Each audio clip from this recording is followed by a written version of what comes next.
दोस्तों मार्च का महीना शुरू हो चुका है। आज पहली तारीख है और 5 मार्च वो अंतिम तारीख होगी जिस दिन राज्यसभा में जो सदस्य जाएंगे, जो राज्यसभा के सांसद बनेंगे बिहार से 5 सीटों पर, वो अपना नामांकन कर लेंगे। मतलब 5 मार्च अंतिम तारीख होगी नामांकन का और 16 मार्च को बिहार में जो विधायक हैं वो इसके लिए मतदान करेंगे।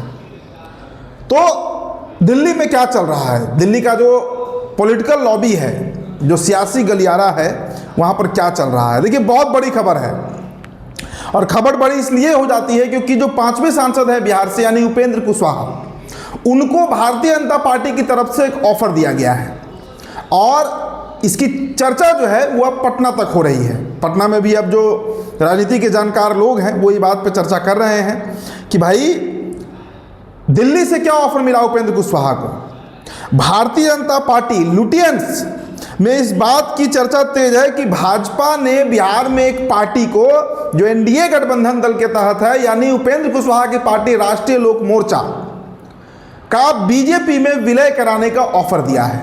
और अगर इस पर उपेंद्र कुशवाहा तैयार हो जाते हैं तो फिर उनकी सांसदी जो है वो बरकरार रहेगी। मतलब जो देखिए 5 सांसद हैं बिहार से जो रिटायर कर रहे हैं। प्रेमचंद गुप्ता हैं आरजेडी से, एडी सिंह हैं आरजेडी से, हरिवंश बाबू है, हरिवंश नारायण सिंह हैं जेडीयू से, रामनाथ ठाकुर हैं जेडीयू से और बीजेपी कोटे से उपेंद्र कुशवाहा गए हुए हैं 2024 के चुनाव हारने के बाद। तो अब दोस्तों जो अपडेट है वो आप जान लीजिए।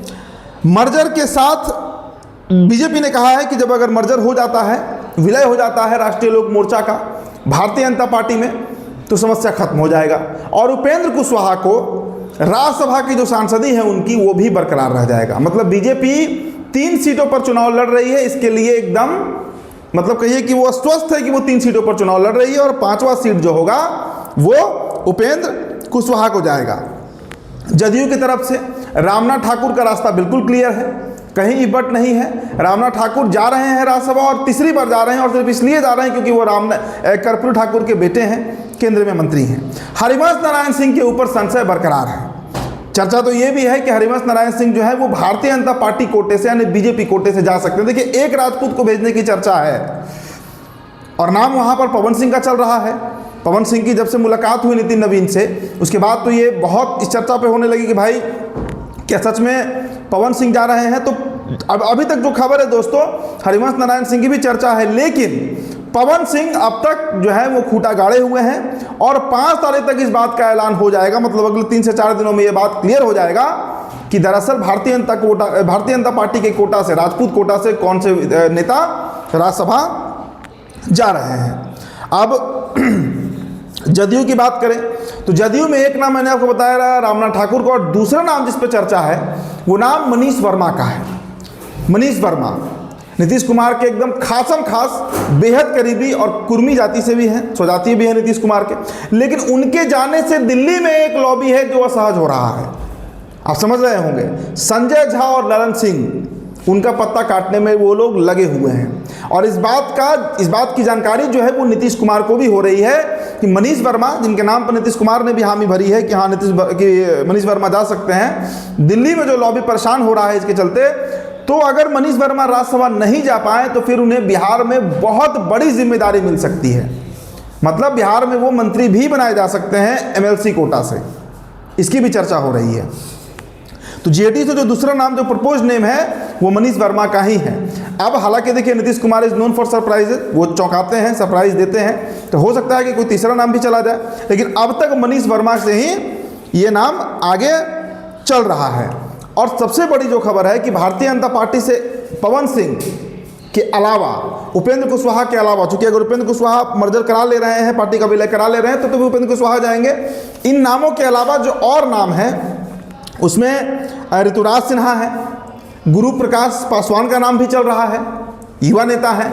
ऋतुराज सिन्हा भी काफ़ी मेहनत किए हैं भारतीय जनता पार्टी के लिए। आपको पता होगा कि शाहाबाद और मगध क्षेत्र के प्रभारी बनाए गए थे और बड़ा ज़बरदस्त परफॉर्मेंस इस बार रहा।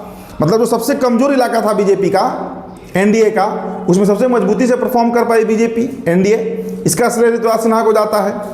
पटना साहिब से लड़ना भी चाह रहे थे तो उनके नाम पर चर्चा है। गुरु प्रकाश पासवान, संजय पासवान के जो पुत्र हैं, उनके नाम पर भी चर्चा है। तो कई नाम है, हालांकि बीजेपी भी चौंका सकती है, कोई नया नाम भी आ सकता है, लेकिन इन नामों पर भी चर्चा राज्यसभा को लेकर चल रही है। लेकिन जो सबसे बड़ी और सबसे महत्वपूर्ण खबर है, उपेंद्र कुशवाहा को ये ऑफर दिया गया है, लेकिन उपेंद्र कुशवाहा इसके लिए तैयार अभी नहीं है। और इस बात की जानकारी भारतीय जनता पार्टी ने जेडीयू को भी दे रखा है। बीजेपी के जो टॉप लीडरशिप है उनकी बात नीतीश कुमार से भी हुई है इसको लेकर। नीतीश कुमार की जानकारी में भी है कि उपेंद्र कुशवाहा को इस तरीके का एक ऑफर जो है वो भारतीय जनता पार्टी ने दिया है, लेकिन उपेंद्र कुशवाहा इसके लिए अब तक तैयार नहीं है।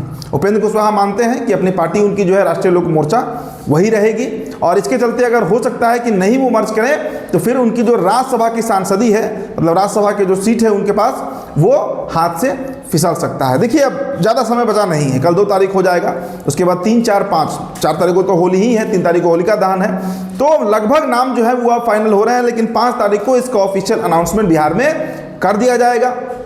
इधर तेजस्वी यादव की भी चर्चा है कि तेजस्वी यादव को भी मौन सहमति नीतीश कुमार दे रहे हैं। अब इसकी सच्चाई क्या है ये तो पता नहीं, लेकिन तेजस्वी यादव को AIMIM का साथ अगर मिल जाए और सतीश यादव का साथ अगर मिल जाए तो पक्के तौर पर वो राज्यसभा जा सकते हैं। तो पिक्चर धीरे धीरे अब क्लियर हो रहा है, लेकिन जो बड़ी खबर है वो यही है कि उपेंद्र कुशवाहा को बीजेपी की तरफ से ऑफर दिया गया है। उपेंद्र कुशवाहा अगर भारतीय जनता पार्टी में मर्जेंस करा लेते हैं अपनी पार्टी का, तो फिर राज्यसभा का जो सांसदी है उनका वो बरकरार रहेगा। तो फिलहाल दोस्तों इस रिपोर्ट में इतना ही। मेरा नाम उदित तारण है, द बिहार टॉपर वीडियो आप देख रहे थे। बहुत बहुत